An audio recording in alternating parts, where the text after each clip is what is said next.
Hey everyone. So the last place we left off in Babe was when he saved the sheep from the rustlers, and Farmer Hoggett saw that he was just as good as a dog, if not better, and Farmer Hoggett invited him to stay at the house. So this chapter is called What's Trials? Every day after that, of course, Babe went the rounds with Farmer Hoggett and Fly. At first, the farmer worried about using the pig to herd the sheep, not because it was a strange and unusual thing to do, which people might laugh at. He did not care about that, but because he was afraid it might upset Fly and put her nose out of joint. However, it did not seem to do so. He could have spared himself the worry if he had been able to listen to their conversation. "That was fun," said Babe to Fly that evening. "I wonder if the boss will let me do some more work." "I'm sure he will, dear. You did it so well. It was almost as though the sheep knew exactly what it was you wanted them to do."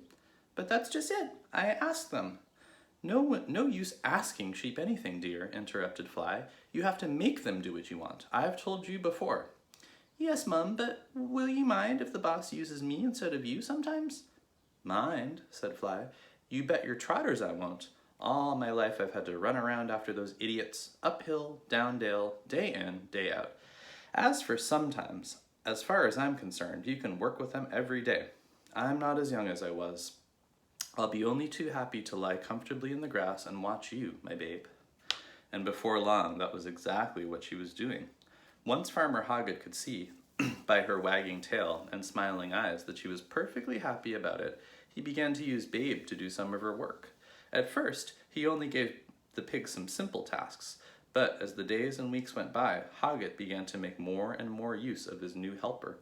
The speed with which Babe learned amazed him, and before long he was relying on him for all the work with the flock, while Fly lay and proudly watched. Now there was nothing, it seemed, that the pig could not do, and do faultlessly at that.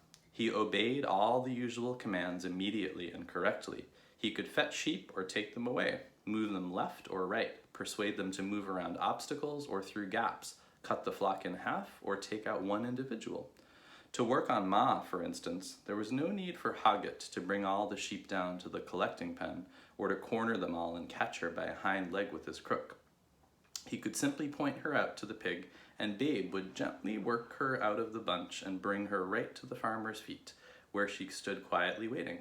It seemed like a miracle to Hoggett, but of course it was simple. "Ma." "Yes, young un."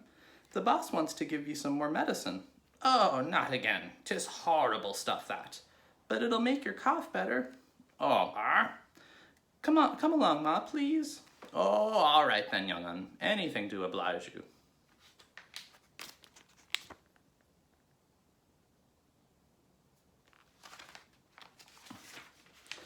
And there were other far more miraculous things that Babe could have easily done if the farmer had only known.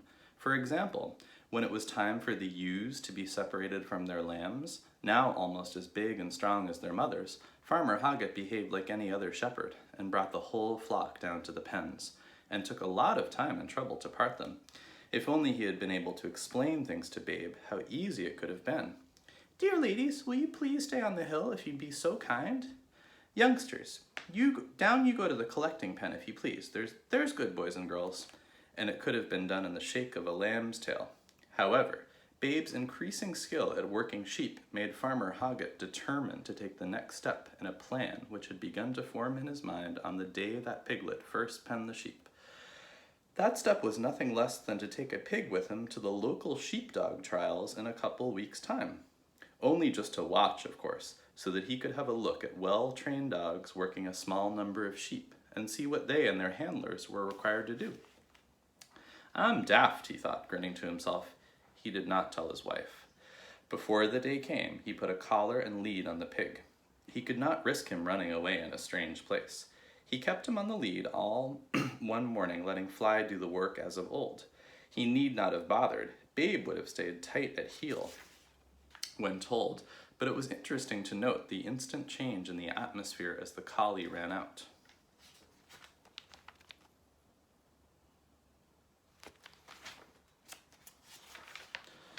"Wolf! Wolf!" cried the flock, every sheep immediately on edge. "Move, fools!" snapped Fly, and she hustled them and bustled them with little regard for their feelings. "Babe, we want Babe," they bleated. "Babe!" To be sure, the work was done more quickly, but at the end of it the sheep were scared and trembling, and the dog out of patience and breath. "Steady, steady," called the farmer a number of times, something he never had to say to Babe. When the day came for the local trials, Farmer Hoggett set off early in the Land Rover, Fly and Babe in the back. He told his wife where he was going, though not that he was taking the pig.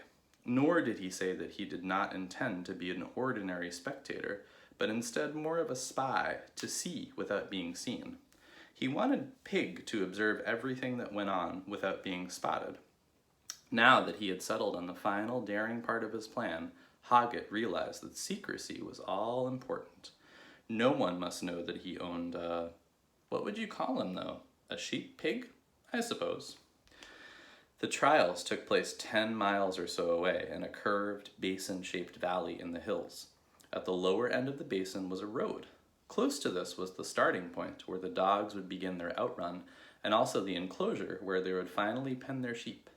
Down there all the spectators would gather. Farmer Hoggett, arriving some time before them, parked the Land Rover in a lane and set off up the valley by a roundabout way, keeping in the shelter of the bordering woods, Fly padding behind him and Babe on the lead, trotting to keep up with his long strides. "Where are we going, Mum?" said Babe excitedly. "What are we going to do?" "I don't think we're going to do anything, dear," said Fly. "I think the boss wants you to see something." "What?" They had reached the head of the valley now, and the farmer found a suitable place to stop, under cover, but with a good view of the course. "Down, Fly, down, Pig, and stay," he said, and exhausted by this long speech, stretched his long frame on the ground and settled down to wait. "Wants me to see what?" said Babe. "The trials." "What's trials?" "Well," said Fly, "it's sort of a competition for sheepdogs and their bosses. Each dog has to fetch 5 sheep and move them through a number of gaps and gateways. You can see which ones. They've got flags on either side. Down to that circle that's marked out in the field right at the bottom, and there the dog has to shed some sheep." "What's shed mean?" "Separate them out from the rest. The ones to be shed will have collars on." "And then what?" "Then the dog has to gather them all again and pen them." "Is that all?" "It's not easy, dear. Not like moving that bunch of woolly fools of ours up and down a field. It all has to be done quickly, without any mistakes. You lose points if you make mistakes." "Have you ever been in a trial, Mum?" "Yes, here, when I was younger." "Did you make any mistakes?" "Of course," said Fly. "Everyone does. It's very difficult working a small number of strange sheep in a strange country. You'll see." By the end of the day, Babe had seen a great deal. The course was not an easy one, and the sheep were very different from those at home. They were fast and wild, and good though the dogs were, there were many mistakes made at the gates and the shedding ring at the final petting. Babe watched every run intently, and Hoggett watched Babe, and Fly watched them both. "What's the boss up to?" she thought, as they drove home. "He's surely never thinking that one day Babe might... No, he couldn't be that daft. Sheep pig indeed. All right for the little chap to run around our place for a bit of fun, but to think of him competing in trials, even a local little one like today's? Well, really." She remembered something Babe had said in his early duck herding days. "I suppose you'd say," she remarked now, "that those dogs just weren't polite enough." "That's right," said Babe. So the next chapter is Oh Ma. So it must have something to do with Ma, the sheep. So we'll find out about that on Friday. I hope you all have a great day.